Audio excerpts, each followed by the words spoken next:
Hi, Evan. Hi, Bob. How you doing? Good. How are you? I'm doing fine. Let me introduce us. I'm Robert Wright. This is the Wright Show on meaningoflife.tv. And you are Evan Thompson, a philosopher at the University of British Columbia and author of, among other things, this book. I have the Kindle version, so I can't hold up the book per se, but cover looks. Whoops! I have to say no. Don't go to that location.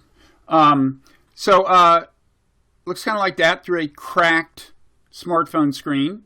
Waking, Dreaming, Being is the name of the book, published by Columbia University Press, I think. Very ambitious book, very interesting book. You kind of closely examine in the book various states of consciousness: ordinary waking consciousness, dreaming, lucid dreaming, out of body experiences, near death experiences. And the overall goal is to shed light on the nature of consciousness and the nature of what we call the self. And the book starts, I would say, on kind of a Buddhist note, both because the foreword is written by I think Stephen Batchelor, who's known as something of a Buddhist, and also because you start out the introduction by saying that you hope to establish that the self, what we think of as the self, is more of a process than a thing, and that sounds kind of Buddhist. But it turns out your kind of philosophical backdrop for this is really broader than Buddhism per se, right? It's generally Eastern. Is that fair to say? Yeah, I draw on Indian philosophy, and that includes Buddhism, but also includes Vedanta and yoga. And there's a section where I use some ideas from Taoism, and then I use a lot of things from Western philosophy. So I think of it as cross-cultural philosophy. Mm-hmm. Okay. And you had experience in this before you tackled this particular exploration? I mean, do you practice meditation or? I do. I've practiced different kinds of meditation at different points in my life. I grew up in a kind of alternative environment in the 1970s where I was exposed to a lot of different ideas in the science, religion, science, spirituality dialogue. My undergraduate degree was in Asian studies, Chinese language and history, got my PhD in philosophy, worked a lot with the Mind and Life Institute, which is the organization that brings together the Dalai Lama and Buddhist scholars and scientists to talk about mind and brain and self. And so I've been involved in this kind of work for a long time. Mm-hmm. Okay. And so you take the vantage point of Eastern philosophy and reflection going way back, because they've been talking about consciousness for a long, long time, going back before the Buddhist time even. And then you also make reference to modern kind of neuroscience, brain imaging, and so on. Mm-hmm. So I want to, in the course of this, I would like to run over, these various states of consciousness, dreaming, lucid dreaming, and ask you what you learn from them. But why don't we start with ordinary consciousness? How do you, everyday awareness, how do you break that down? Yeah. So I talk about everyday, ordinary waking consciousness as a consciousness that involves a sense of self that's very much grounded on the body and perception and sensory motor interaction with the environment through the body. And that's especially prominent when we're involved in some absorbed task, whether it's, typing at a keyboard or playing tennis or dancing. But then that sense of awareness, and particularly the sense of self, because I'm interested in how the sense of self shifts across different modes of consciousness. The sense of self shifts when we, say, mind wander or daydream or get caught up in some train of thought that involves an image of ourselves drawn from memory or some image of ourselves that we project into the future. And so the sense of self there is very much a mentally represented sense of self, an image of self that involves what psychologists call time travel, the ability to project ourselves into the past and forward into the future. And that that ensues in, say, daydreaming or mind wandering in a way that shifts our sense of self away from that kind of immediate embodied sense of self. It's not as if we become disembodied, of course, but our orientation shifts towards a mental content away from our immediate environment. So that constant back and forth between those different modes with an attention that jumps around, I would say, is characteristic of waking consciousness. Okay. So ordinary consciousness is actually a number of different kinds of consciousness. with various kinds of senses of self implied, Right. including sometimes not much of one, right? When you're really absorbed in something, what would you say is happening there? When you're so engrossed in a task that you're just not thinking about yourself? Yeah, so there I would say that there isn't an introspective or reflective sense of self. There's not a self-monitoring sense of self, but there is a sense of subjectivity, of immersion as a bodily being in some activity, and I include that in the forms that self-experience can take. So it's not a let's say it's not a metacognitive sense of self necessarily, where you're reflecting on your thought processes, but it is a sense of being involved in an activity in a way that's intentional or deliberate, even when we're highly skilled, I would say. Highly skilled in something like dancing or skiing. People talk about, in flow states, the sense of self dropping out, but often what they really mean by that is the mental sense of self, because those activities are highly skilled and you're highly attuned to the way your body is responding to the environment. So I count that as part of the sense of self, the embodied or bodily sense of self. Of course, some people would say when you rule out they would say all they mean by a sense of self is the mental self. Whereas you earlier said something about grounded in the body, consciousness or awareness, I think, being grounded in the body. And you are associated with something called embodied cognition, a kind of a school of thought. And I've honestly never understood totally what that is. I've asked a few people to tell me, and they've never quite penetrated my brain with their answers. Is it kind of an elusive thing that people who don't appreciate the world view have trouble grasping? Or what would you say about embodied cognition? Well, I would say, unfortunately, the word embodied can be used in a lot of different ways. The way that I use it when I talk about embodied cognition is that bodily processes, particularly sensory motor interaction with the environment, is crucial for various kinds of cognitive processes. So it's not as if there's a kind of amodal computational process that's located in the brain, and that's what cognition is. That cognition depends on sensory motor activity and sensory motor emulation of sensory motor activity. Some people use the expression grounded cognition for this, the idea that it's grounded in sensory motor processes. So that's how I use embodied when I talk about embodied cognition. So there's always, so in other words, our awareness always involves and is influenced by either kind of like, muscular movements and what my limbs are doing, or at least the neurological kind of representate the parts of the brain that tend to be associated with those movements. Is that?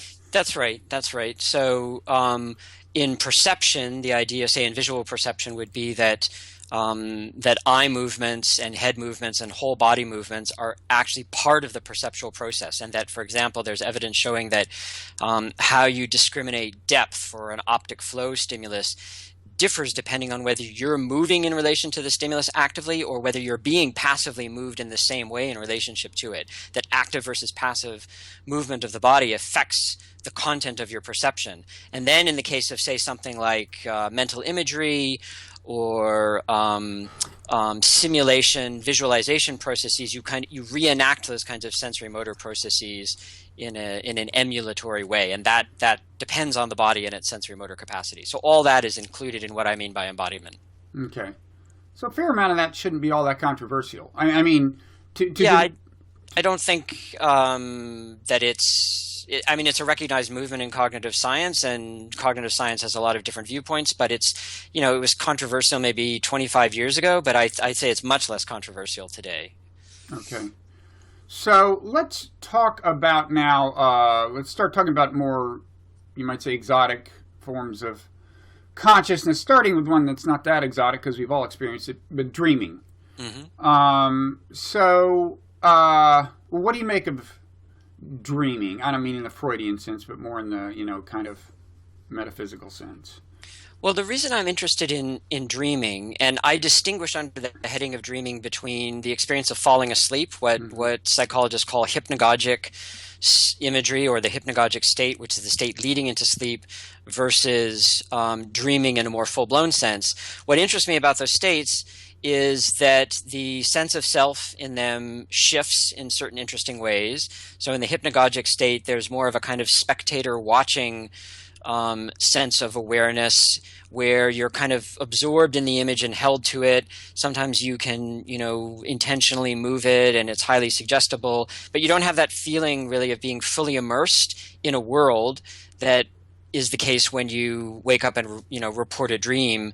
I was doing something or someone was chasing me. So there's the interesting thing about the dream state is that it's, in one sense, it's entirely a state of your mind, but within that state of awareness you make a self non-self distinction. You mark what in the dream is self versus what in the dream is non-self, even though it's all a mental generation of which you do in waking life as well, right? Exactly, which you do in waking life as well. I mean, in some sense this is all within the field of my awareness, but of course I differentiate what's me versus what's you.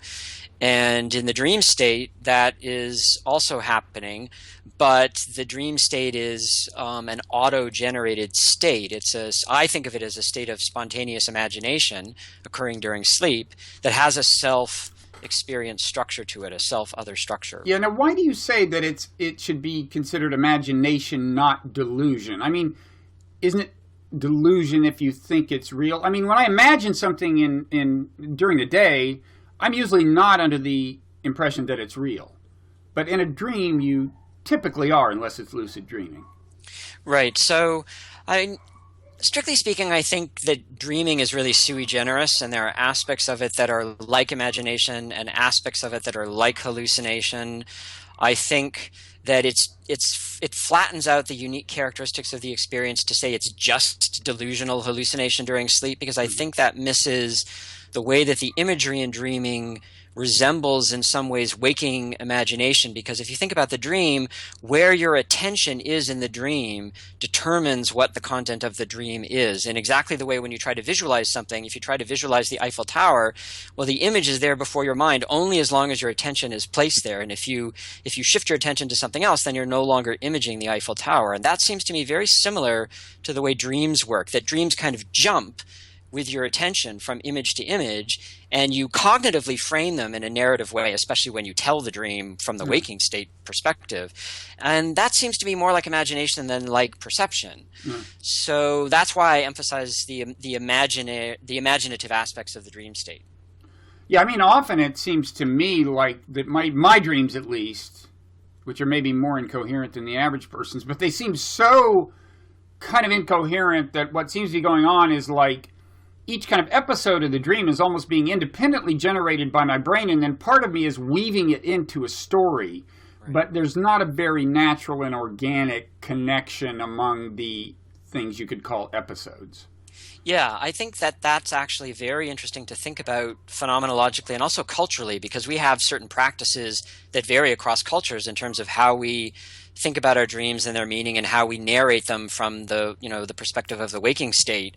So, for example, I quote this in my book. There's a story by Borges where he says, well, imagine a simple dream. First I dream the image of a man, then I dream the image of a tree, and then waking I can give it a structure it didn't have. I can say I dreamed, a man turned into a tree. So you narrate it in a way that creates a story out of it. But if you were to try to reflect in a more precise phenomenological way, you might decide that actually it's better to just say first this image, then this image. And the narration comes about from the waking practice of telling the dream as a story. Mm-hmm. It's not to say all dreams are like that, but that affects how we think of what the dream is.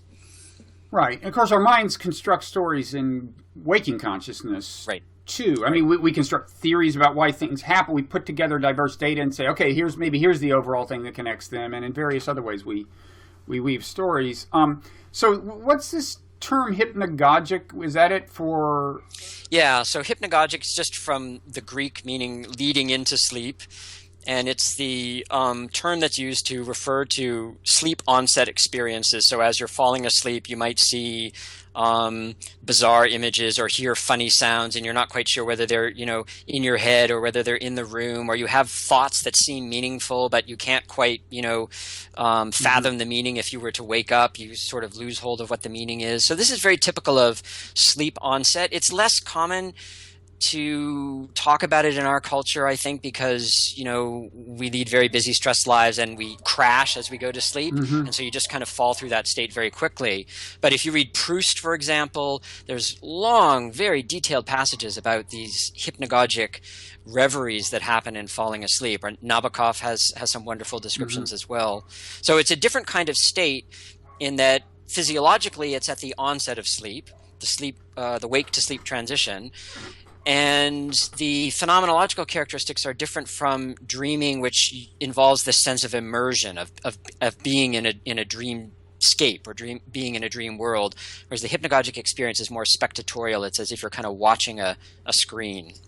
Yeah, although that phase for me passes pretty quickly. You gotta, and pretty soon you're immersed. I mean, I sometimes, if I'm tired, I'm working and I'm tired, I'll just set my alarm for like 5 minutes or 10 minutes, and you will have these little like bursts of, and then kind of, of like imagery or conception, and then you'll know, you'll kind of wake up, and it's interesting, like for the nap to have been refreshing depends on, for me, on some degree of actual immersion, just like 2 seconds, right? It's like I get to the point where I go, okay, that was like a dream. Even if it's only 2 seconds.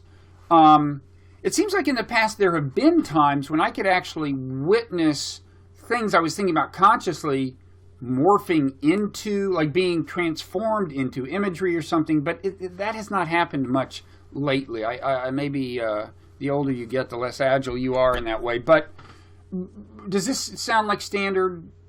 Yeah, I think that's a familiar thing that many people describe, and it's actually what you were just describing is one reason why people who are interested in lucid dreaming and various kind of techniques to induce lucid dreaming talk about using the hypnagogic state, because there's still this borderline awareness, and if you can keep that as you go into the immersed state, then you can actually have it occur as a lucid dream, a dream in which you're dreaming. So then lucid dreaming, this brings us to lucid dreaming. Have you seen the movie Waking Life, by the way? You must have. Yeah, I have, yeah. I recommend it. It's by the guy who did Boyhood, the much celebrated Boyhood, Richard Linklater. So what do you make of lucid? I actually just a couple nights ago had a moment of lucidity. We're like, okay, this is a dream. I'm not really flying up the escalator. What do you make of...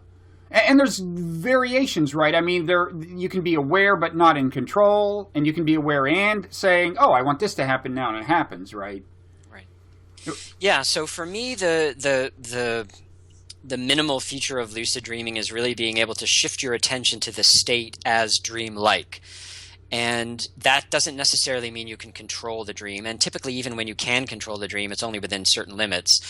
So it's the idea that you have a certain kind of state awareness. You become aware of the state as dreamlike, and that can differ in its depth. So very, very strong lucidity, you can actually know that you're asleep in bed. You can remember previous lucid dreams you've had. You can use those to inform the current lucid dream you're having. But that is not necessarily present in a less lucid dream where you just have some sense, oh, this is a dream, and you might not have the awareness of actually being asleep in bed. You just know, oh, this state is a dream. And it's interesting because it implies another shift in the structure of self-experience that I was talking about. Because if you think, I am dreaming versus I am flying, well, the I in the I am dreaming refers, as it were, to the body that you have in the dream, the mental image you have of yourself in the dream. But the I am dreaming or the I am sleeping refers to yourself in the bed. So you have a complexification in the structure of how you can experience yourself when you're in that kind of a state. Mm-hmm. Is there a way to fill out this analogy? Lucid dreaming is to dreaming, or lucidity during the dream is to dreaming, as blank is to ordinary consciousness? Well, many contemplative or meditative traditions, especially Asian ones, work with precisely that kind of analogy. So the idea is that this waking state is one in which we're kind of typically immersed in it in an unreflective or unmindful way. Mm-hmm. And waking up to our involvement in how it's constituted is analogous to waking up in a dream. And indeed, the word Buddha literally means the awakened one. So it's a play on that idea of being truly awake to what everybody else, thinks is real, and seeing through it in a way. So lucid dreaming is a very kind of powerful experiential analogy for that idea. So then mindfulness in a kind of a deep sense, not just in the sense of, meditation for stress reduction or something, right. But mindfulness in a deep sense would be to ordinary consciousness as lucidity during a lucid dream is to the dream. Right, exactly. Yeah. And, there you start getting into some heavy territory, right? I mean, you might say, into the question of what consciousness is. Because you might say, well, during mindfulness, what is it that's doing the observing? Has there been a kind of a separation of substance almost? There's been a separating out of an extracting from ordinary consciousness of something that can be the seer in a way there wasn't a seer before, or what? What do you make of it? Yeah, so that's a very complicated question, and it's in many ways a debate that runs throughout the history of Indian philosophy, and it's a debate we see in contemporary philosophy of mind. But I see that capacity for meta-awareness as, let's say, itself a cognitive capacity that we all have. I don't see it as a separate, independent self. Some Indian traditions do. Some Indian traditions basically say it's a mistake to think your mind is yourself. Rather, that witness is the true self. That's the yoga view. That's the Vedanta view. So there's a witness consciousness that's separate from what we think of as ordinary consciousness, but it takes discipline to really almost purify it. Exactly. That's exactly the classical Indian yoga perspective. Whereas I would say that, my perspective is one where it doesn't point to a separate or independent self, a sort of self-standing witness behind the scenes. It's rather a cognitive capacity that we have to be aware of our awareness. That's what psychologists call meta-awareness. And it's crucial for any kind of mindfulness practice, either in the stress reduction sense or in a deeper sense of really trying to be more present to your involvement in how the world is that you experience and that you participate in creating. So that's how I see it. I don't see it as referring to a separate self that would be a independent witness or a substance or a disembodied soul, for instance. But doesn't awareness of awareness sound like the kind of thing that should be in principle impossible? Well, we know that we have, as part of our human endowment, capacities of metacognition. So we can think about our cognition, and there's good psychological evidence that includes being able to monitor and track certain aspects of awareness, and that can be trained through certain kinds of practices, especially meditation practices.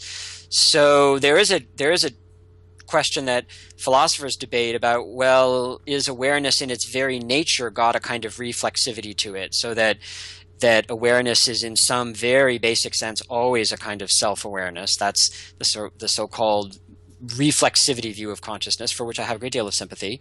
But that's different from the kind of higher order meta-awareness that we were just talking about. That would be something that would just belong to the nature of consciousness itself, without necessarily meta-awareness as a distinct cognitive process being part of the process. With meta-awareness, there's a seeming almost distancing from what you're observing relative to your ordinary level of involvement. Yeah, I think that's typically the case for meta-awareness in maybe more unskilled or inexperienced cases. I think certain kinds of meditation practices train that meta-awareness so that it becomes spontaneous and not as if it's a separate intervening higher order awareness. It just enhances the sensitivity of awareness itself. And it's meta in the sense that you're able to be aware of qualities that belong in a way to awareness rather than, independent out there in the world, qualities of your own, phenomenal experience. So it's awareness of awareness, but it doesn't have that higher order intervening feeling when it's something that becomes more practiced. Right. Although even when it doesn't feel so much like you're objectifying the contents of your mind and your impulses and so on, and so it doesn't feel like there's a distance, a here and a there. Still, there's in some sense a lessened engagement of certain things because you are less enthralled by things like anger and fear.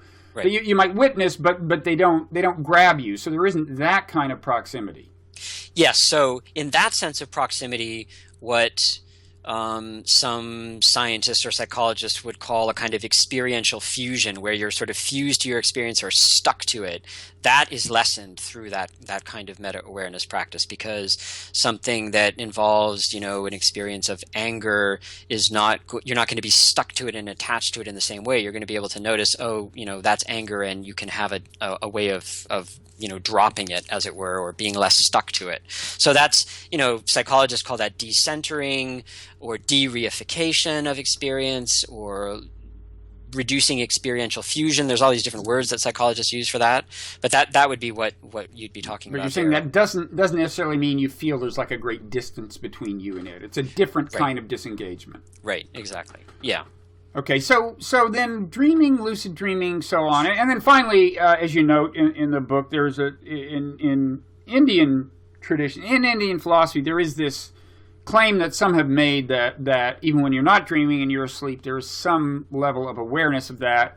Mm-hmm. Count me out as someone who's observed that, and I would question what exact kind of evidence there could be for that, or what even introspective evidence would seem like, but. Is there?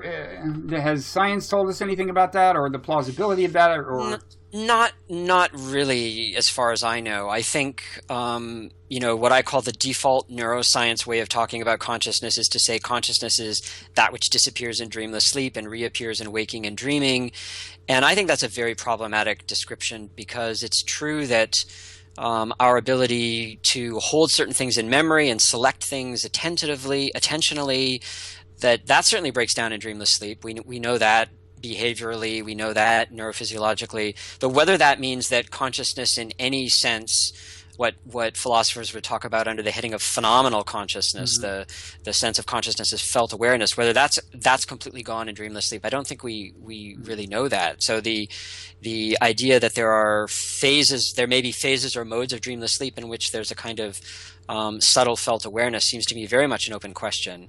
And I talk about this in the book because it's a big subject of philosophical debate in the Indian traditions, the idea that there may be this subtle awareness in deep sleep. Mm-hmm. Okay, so what is your main takeaway from a consideration of dreaming and lucid dreaming compared to ordinary consciousness, in terms of your overall mission of trying to figure out consciousness and self to the extent that that's possible? Well, with regard to self, I think they all point to the idea that, as I say in the book, the self is a process, not a thing. It's a process under constant construction. Those constructive processes are biological, psychological, social. They shift across these different states. So the states are very revealing for how that happens in different ways. I also think these states point to the what you might call the spontaneity of consciousness, that consciousness is, let's say, self-organizing. The brain is self-organizing and spontaneous in its activity. It never shuts down except, of course, in death. So it's constantly generating activity. And in the waking state, this is under the modulation of, the body engaged in its tasks and mental deliberation. And then that spontaneous activity doesn't go away when you fall asleep and dream. It just shifts in its character. So it speaks to me to the importance of seeing consciousness as a spontaneous self-organizing phenomenon, rather than something that's dictated by the stimulus in any straightforward way. Okay. So it's a constructive... I mean, we're constructing, you're saying, both the view of reality, so to speak, and the self, and the conception of the self. Right. And you distinguish between the self being a construction and the self being an illusion, as classic Buddhism would have it. That's right. And that seems like a pretty subtle distinction. You want to talk about that? Yeah. So there are many different Buddhist lines on the self, but the standard line would be something like the sense of self that we have, the experiential sense of self, is an illusion because it involves the illusion of there being some substantial self that continues to exist from moment to moment, and that was the same when we were kids and now we're, adults, and that if you look for a substantial self like that, you won't find it. That sense of self-identity is in a way a fiction. It's fictional, not real.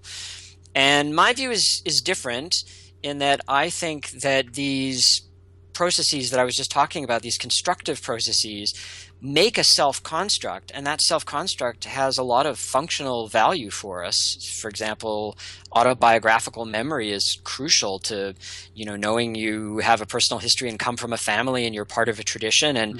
And I think of that as having biological, psychological, and social functions, so that it's misleading to say that it's an illusion.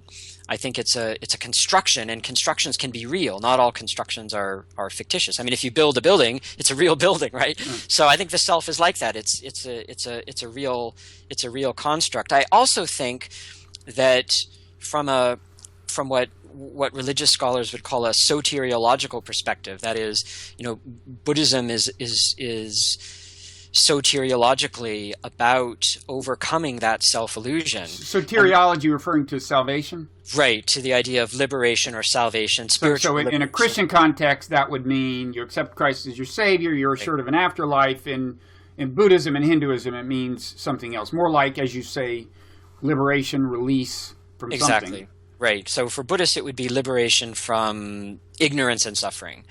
And crucial for liberation from ignorance and suffering would be overcoming the illusion of self. And that's tricky, I think, for me, because I think that the self-construct plays functional roles. And so if you understand the illusion of overcoming the illusion of self as meaning, as some Buddhists do, no longer having autobiographical memory, a sense of self and autobiographical memory, or no longer having intention, but just kind of responding in an immediate way that reduces suffering and increases compassion, but without that kind of mental self-narrative, that's not something that I personally want to aspire to, or that I would, hold up as an ideal of liberation. So that connects to me with the idea that the self is a construct, and it's an important construct, and it plays a role, and eliminating it is misguided. Okay, although one way, I guess, it's not that all Buddhists say that. It's just that's one Buddhist line. And another way to look at it, I mean, liberation is also described in Buddhism as involving overcoming thirst,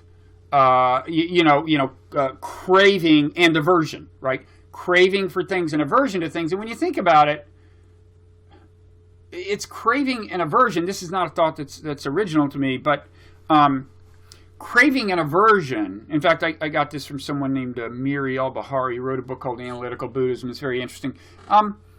I think I got it from her. Now I'll probably go on to distort the idea so that she wouldn't claim it. But anyway, the basic idea was that craving and aversion, which is a whole lot of life. I mean, a whole lot of life is finding things either pleasing or unpleasing, trying to distance yourself from them or approach them and acquire them and so on. That those two things do a lot to define the bounds of self. When you want something, you're trying to bring it into contact with this thing you think of as yourself. When you don't want something, you're trying to distance yourself from this thing you call the self. So in a certain sense, I mean, to the extent that, attraction and aversion or thirst and aversion are define the self, A, and B, if overcoming them is liberation, then you can see a sense in which a certain conception of the self is dissolved upon liberation if you lose your clinging and your aversions, right? So that's one way of looking at it. Now that is on the other hand maybe a different conception of self from the autobiographical self. And I take it your point there is partly that, okay, the autobiographical self is not a completely faithful, objective and non-selective rendering of your whole history. On the other hand, it has a kind of correspondence to reality. It's not totally invented. Right. It certainly has aspects that are illusory. We know that memory is highly constructive. It's not as if it's a faithful replica of past experience. but its highly constructive nature is functionally very important and serves very important roles. So the idea that liberation would mean no longer having that kind of sense of self that is presented in autobiographical memory, that seems problematic to me. I like Miri al-Bahari's analysis in terms of craving and aversion, and how she relates that to the idea of a self as a bounded entity that we identify with. I think that's a very good analysis. I think she again emphasizes the illusion side of things and neglects the positive construction side. That would be my argument with her. And indeed, we have argued about this together. So I see. yeah. Well, it could also be the case that it's an illusion, but a pragmatically useful illusion. I mean, it's Yeah. It might be that if you let go of it, you die, but it was still an illusion. That's in principle possible. Right. Well, I mean, in the case of death, I think it's important to be able to let go to the attachment to those kinds of constructions. That's also something I talk about in the book, because I think that is necessary for an experience of death that's I wouldn't use the word good as a loaded word, but maybe authentic way of meeting death, rather than meeting it in a way where you're just clinging to certain images of self that you don't want to let go of. So I do think that that's important. So as with all constructions, you have to know when they're useful and when not to use them. Exactly. Okay. So why don't we move on to a more exotic experience that many of us have not had, like the near-death experience. And there's a chunk of your book is available as a kind of on Amazon as a really very the chunk that is devoted to near-death experiences is available for very little money in Kindle form. Right, it's the short book. The chapter on death is separate as a short ebook. That's right. So talk about the near-death experience. Well, the near-death experiences are experiences that I think are extremely interesting. I don't think we understand what exactly is happening in those experiences. I got interested in them because I was sent an email by a near-death experience researcher when he read some earlier papers of mine about the neuroscience of consciousness, and said, I like your approach combining neuroscience and phenomenology, but I think near-death experiences really pose a challenge to the neuroscientific study of consciousness, because there are things like verifiable out-of-body perception and experiences happening when the brain is shut down. And I knew about these experiences anecdotally and from popular culture, and I thought, well, if there's really scientific evidence that says that, then that's something really important that we need to know about. So I went in and just kind of read as much of the scientific literature as I could, and came out on the other side rather skeptical, not about the robustness of these experiences. I think they're genuine experiences, certainly, but the way that they are often interpreted as definitely showing that the brain is shut down when they occur, or that there's definitely verifiable out-of-body perception in the case of near-death experiences. I believe that a careful examination of the literature doesn't support that interpretation. Now, it could be in the future, maybe there would be data that would support that interpretation. It's not as if I think that's not, possible, but I don't see that support there yet. So I take near-death experiences, at least at the present state of evidence, as indicating from a biological perspective things about what happens to the brain in crisis situations. We're talking about near-death experiences during cardiac arrest in particular, during the entrance into a cessation of normal brain activity, and then on the other side during the resuscitation. So, as I say, I think that the evidence isn't strong for, let's call them, spiritualist interpretations.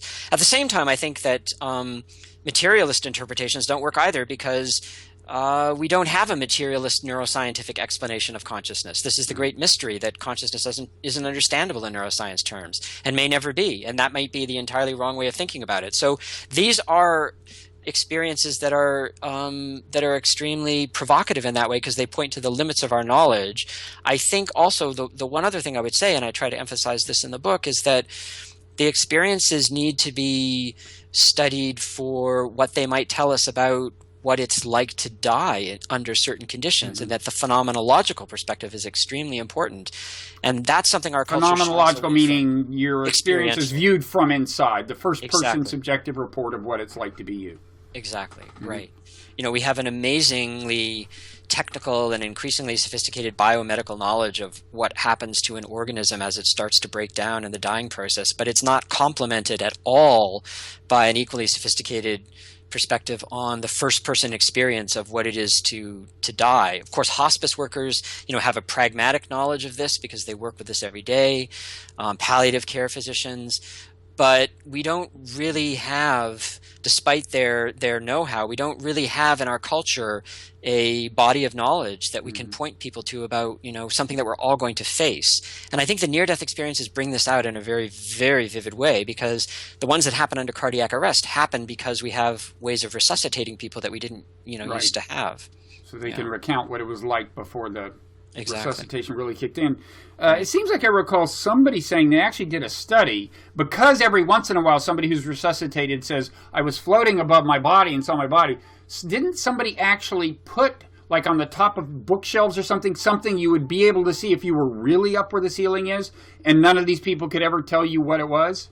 Well, they have done studies. This is Sam Parnia's team have done studies where they put things that would be out of view to an ordinary perspective, but if you were to be, floating up by the ceiling, you would be able to see them. And there were no cases of reported near-death experiences in those rooms in a way that, made it possible to actually test this. Mm-hmm. So there's no positive evidence. There's no obvious disconfirming negative evidence either, though I'm skeptical that whole experimental paradigm is really meaningful and is going to work. But it could. It's an open question. Mm-hmm. Have you ever heard the actor Christopher Reeve, who's no longer alive, who played Superman? Have you ever heard his account of his near-death experience? I don't think so. It's kind of interesting. He was, this is years before he actually died. And I think what brought him back was a shot of adrenaline or something, or epinephrine or something. So it was a case where they gave him an injection of something that brought him back. And I think he did talk about hovering above. But the interesting thing to me was he pinpointed the moment of death as kind of a moment of surrender, in the sense that, like, this is just too much work. To keep this body going under these circumstances is just too much work. Mm-hmm. And I'm wondering, is that a common? Have you come across that before? Because that naturally suggests notions of will as a metaphysical kind of thing that might be associated with consciousness. Yeah, people report different kinds of things. They report a feeling of surrender, of not really wanting to return to the body, feeling pulled back, feeling they have to go back, deciding to go back because of family members. It's a decision that's interesting. Yeah, I think those are all aspects of the experience that really need investigation. The volitional aspect that can ensue. Of course, we don't know about experiences in which someone decided the volition in another way, and as a result may have died. We wouldn't have access to that. Well, but in this case, there was that moment for Christopher Reeve. He decided to die, and then they gave him an injection. Presumably he would have died. We don't know for sure. Right. But that's the moment he's recounting, and he just said it was so much work. It was just too hard. He said, this is just too hard. Also, when you read accounts of people dying in hospice, there's often, people struggle and people fight, and then they experience a feeling of relief and letting go, and then the dying process becomes much easier. And hospice workers recount this over and over again, that this is actually crucial to, if you have a terminal illness and dying is inevitable in hospice, to be able to let go of that kind of construction of the ego that's making you fight. And people really struggle with that, and there comes a point where they're able to let go, and that makes the whole dying process much easier. in the social setting of the hospice with family members, and also presumably, for the person who's dying. And in those cases, it's not just a moment of release. You're saying that they kind of make that decision, and then for days on end, they're at peace with the fact? And then it can vary the amount of time that ensues after that. It might be that, they're alive only for a few more minutes, or they might continue to live for days, but there's that sense of peacefulness that's often recounted after a struggle like that. Mm-hmm. So then what about out-of-body experiences? I don't think I've ever quite had one. Does that necessarily involve feeling that you have an actual perspective that's in somewhere other than your head, or can it be subtler than that? Well, the usual out-of-body experience is one in which you see your body from the outside. So it's a so-called autoscopic phenomenon. And if it's an out-of-body experience, say, that occurs spontaneously during sleep or sleep-wake transitions, which is often when they can happen, you may have a sensation of floating up by the ceiling. So you have kind of vestibular, gravity feelings, and you see an image of yourself asleep in the bed that's down below you. So you have this kind of dissociated experience of embodiment. On the one hand, your visual perspective and your vestibular perspective are up at the ceiling, so that's an aspect of embodiment, but then you see a visual image of yourself in the bed below you, so that's a visual representation of your body. So ordinarily these are integrated, right? But these come apart in the out-of-body experience. So it's a kind of dissociated or altered embodiment, you could say. And you, I gather, don't have any reason to believe, any more than in the case of the near-death experience, that consciousness is kind of actually hovering, right? I mean, you would guess that it's more a construction, an imaginative feat? Yeah, I think it's a cognitive construction, or I think the evidence supports that interpretation. I've had out-of-body experiences; they feel very real. So while you're having them, I had them when I was 9, 10 years old. When you have them, they seem very real, and it's very difficult not to believe that you really are up, floating up there at the ceiling. But there's no evidence that supports the idea that there's an ethereal body floating up there by the ceiling. I think it makes much more sense to interpret it as a kind of cognitive construction that you have, because you're not integrating sensory information in the normal way. Okay. So do you take anything in particular away from the out-of-body experience, or for that matter, the near-death experience, again, in the context of your overall mission of kind of understanding consciousness and self? Well, the out-of-body experience, I think, speaks to the way that our bodily sense of self is a construction, because you have to integrate the signals. Your brain and body are in constant dialogue. They have to integrate the signals in the right way, and in out-of-body experience, that comes apart. So that speaks to the normal integrative constructive processes. In the case of near-death experiences, some involve out-of-body experiences as a component, some don't. And I think what's most important about those, I think, is really understanding what happens to consciousness in dying from a phenomenal, an experiential perspective. That's again, I think, what we so lack in our culture in terms of how we deal with death. But it is conceivable. I mean, leave aside the sense that you're floating above or anything like that, but more in terms of the kind of thing we were discussing with Christopher Reeve, sense of surrender and so on. I mean, it is conceivable that some part of some near-death experiences are actually saying something about the relationship of consciousness to the physical body, assuming you think there's a distinction to begin with, which not everybody does. But, right, it's possible that there's a relationship that is entered into between, something you could call consciousness that's not in itself material and the material body, and then the relationship ends, and right? I mean, that's conceivable. Well, I'm not sure exactly what that means, in the sense that we'd have to really think about what exactly we mean when we use a word like material or physical. Mm-hmm. If we mean, something that doesn't fit into our present understanding of how the brain works, I think that's entirely plausible. If we mean something that's by nature not physical, then we don't even understand exactly what it is for something to be physical, even in the terms of physics. So the concepts seem to me to kind of stretch to a point of losing their applicability in that case. Right. No, I certainly agree that the common sense understanding of material as hard stuff, stuff you bump into, is kind of not borne out by physics. And I sometimes think that really when we talk about the material world, what we mean is that it's just that there's regularity and it's amenable to laws. But there's something else we mean, and you kind of get into I mean, there is, notwithstanding the difficulty of defining material in clear terms, there is a distinction to be noted between what we call the material world and the conscious world, which is to say, whatever the material world out there is, we can view it from the outside, so to speak, such that you and I can both look at the same thing and usually come to some sort of agreement as to what it is, or at least disagree on the basis of evidence, whereas when I talk about my consciousness, you just don't have access to it. And when you talk about yours, I don't have access to it. So the material world complies with the requirement of science that for a phenomenon to be studied by science in the classic sense, it has to be publicly observable.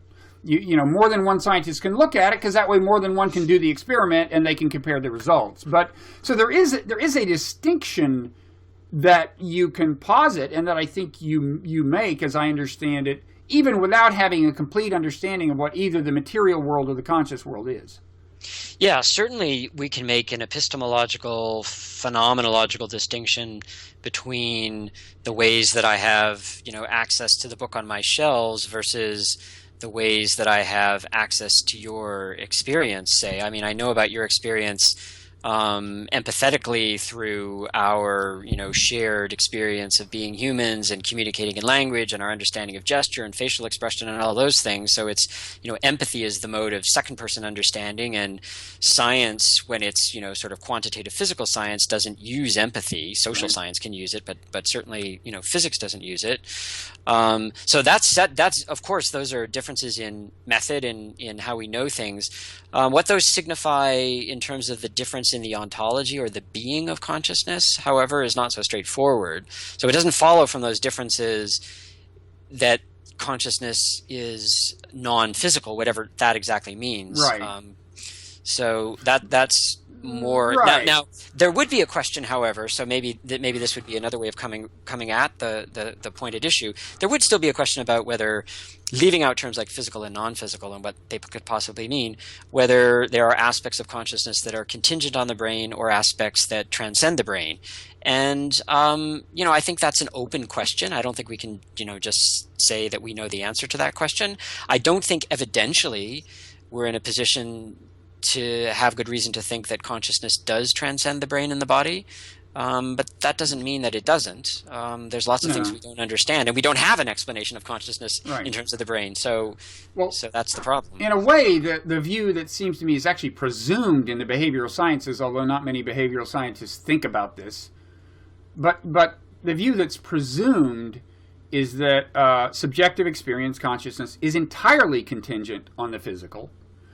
And I mean, because the assumption is that if you had a complete physical model of an organism down to the last atom, you'd understand it completely and could predict the thing it would do next and so on, so that's kind of, causally closed and isn't getting any input from consciousness, which is intuitively an appealing view. But if it's true, then you have to ask, what is consciousness for? Not that consciousness has to be for something, but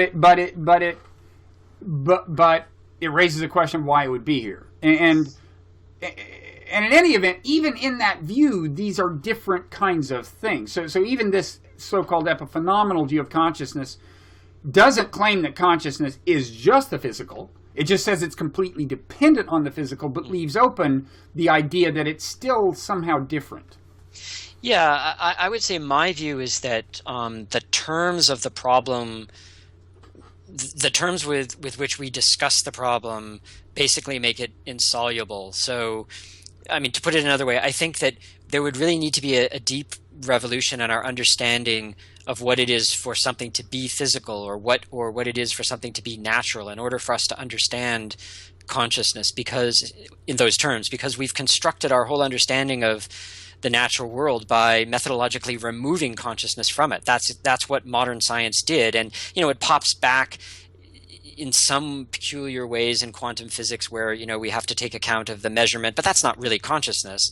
So our whole representation of nature was created mathematically by taking out the consciousness. And now we try to take that method and turn it back on the consciousness and fit it into a representation that got constructed by removing the consciousness. So I don't think that there's any real way that we can do that. We just oscillate back and forth between these different alternatives like, dualism or materialism or epiphenomenalism.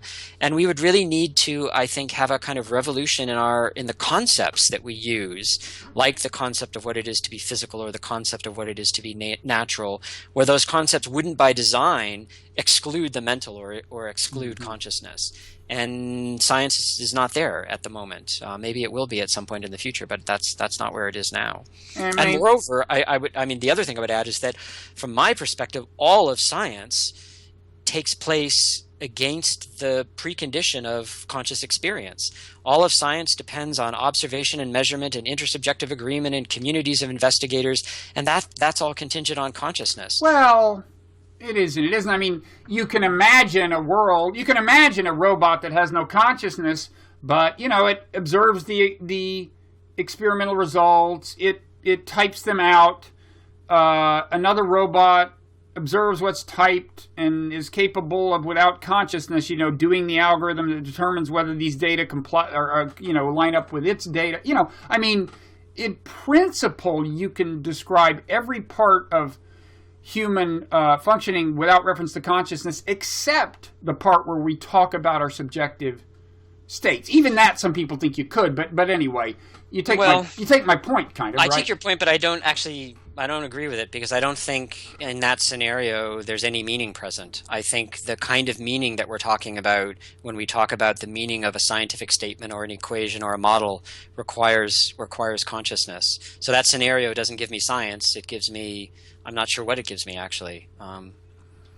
Okay, I will say that I pick up this smartphone and I ask it a question, and it's answering increasingly sophisticated questions for me. I don't think it's sure for you as a conscious experiencing subject. That's certainly true. Right, but it presumably doesn't have consciousness yet. In some sense, it's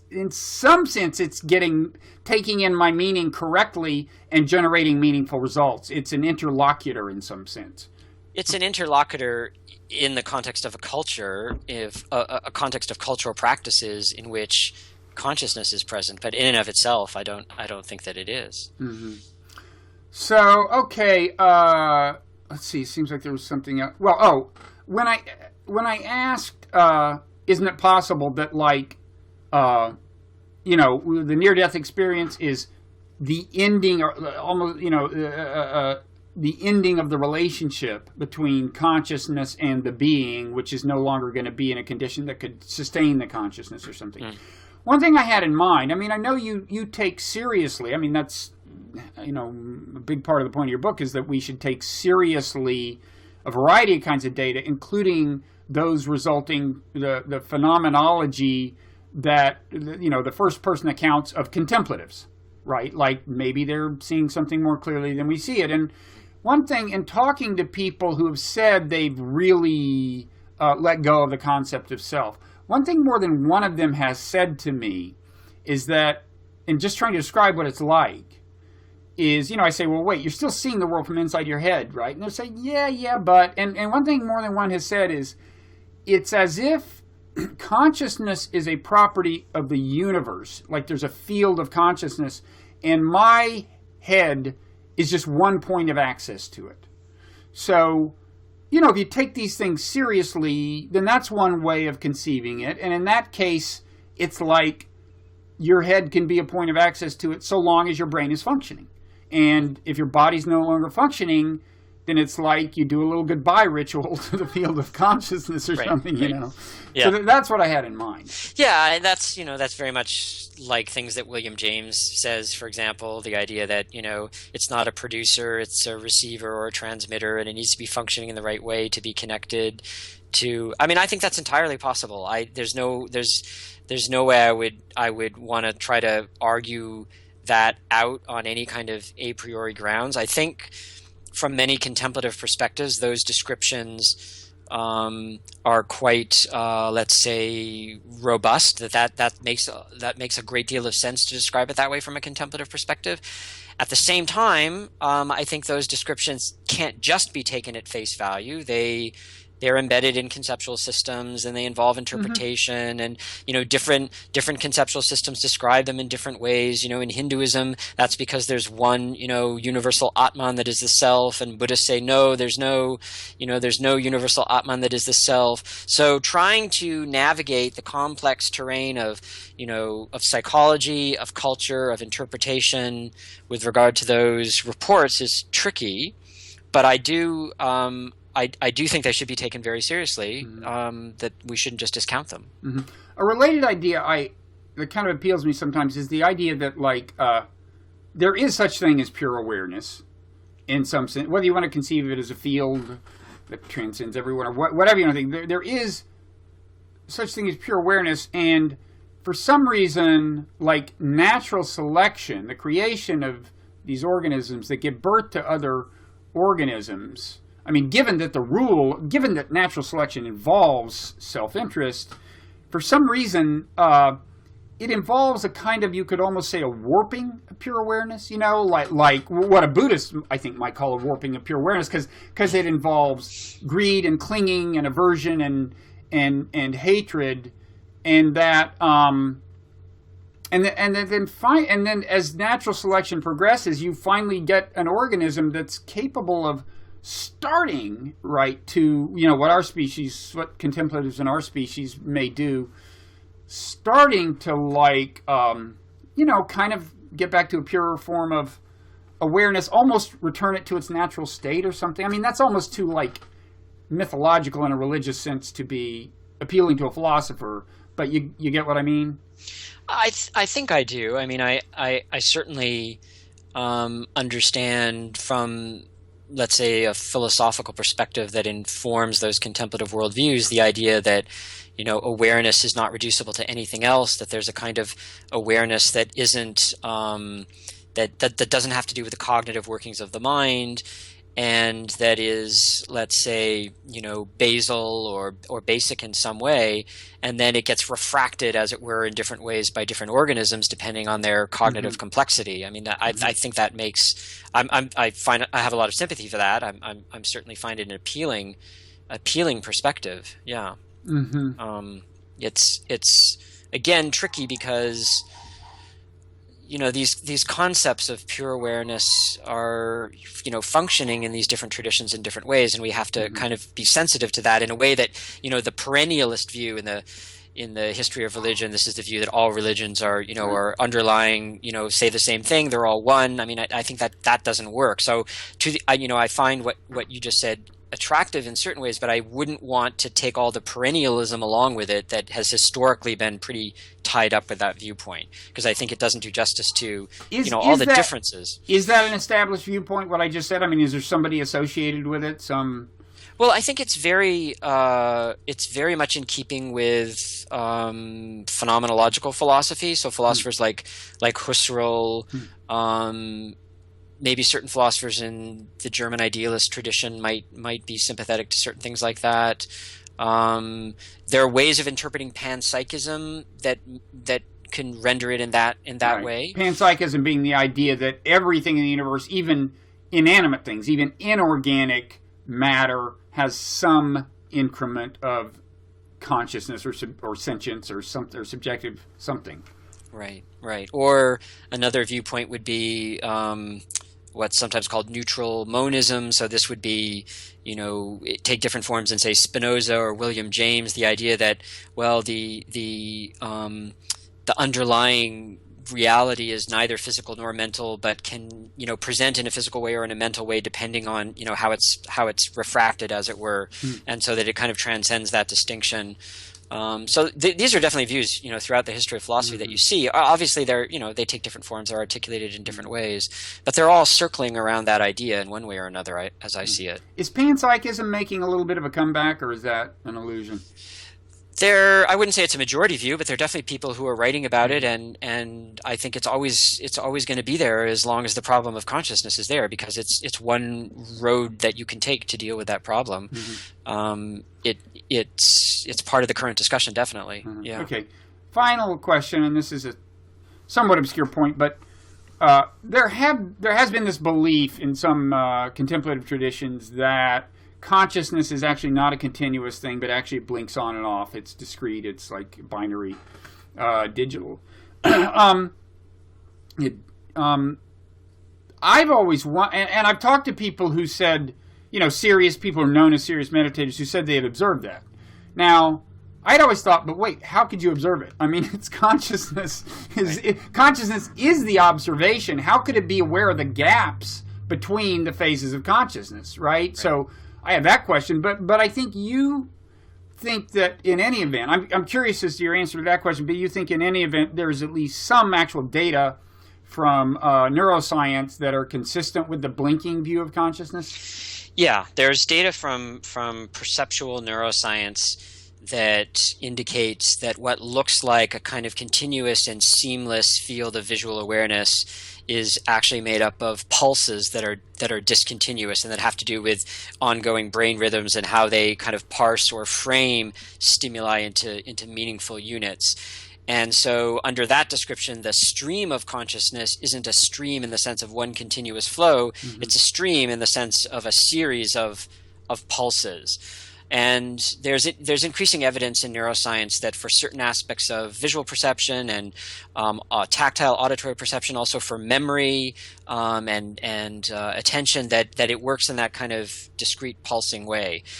That is in some ways very reminiscent of ideas we see in the history of Buddhist philosophy, where exactly the same idea of consciousness isn't a continuous stream, but it's made up of a kind of discrete pulse of what they would call mind moments. Now, the idea that that's observable in meditation, well, that really depends on what observable means, because if strictly speaking consciousness is discontinuous in that way, then observation has to mean retrospective inference. It has to mean, you're aware of something, then there's a kind of blink, and then retrospectively, you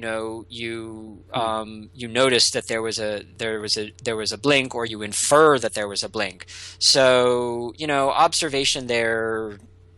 Oh, I see. Because the juxtaposition of like the end of one blink and the beginning of the next, they wouldn't quite match up because reality would have changed. Yeah, or you would notice that, a thought content is, now one thought content, now another thought content, but you're noticing of it as now different, right, is retrospective with regard to the previous one. Right. So that's observational in a sense, but it's also retrospective and inferential. Okay. Well, thank you. I don't think we've totally gotten to the bottom of the mind-body problem or the question of self, but you've certainly made progress in your book. Again, it's called Waking, Dreaming, Being. And it's an unusually articulate and lucid discussion of a subject that is not infrequently discussed in less than completely articulate and lucid terms, I would say. Oh, thank you. And it's an intractable subject, so it's hard to describe lucidly and articulately. So thanks so much, Evan. And what are you working on now? Are you working on another book? I actually am working on a book having to do with death and dying.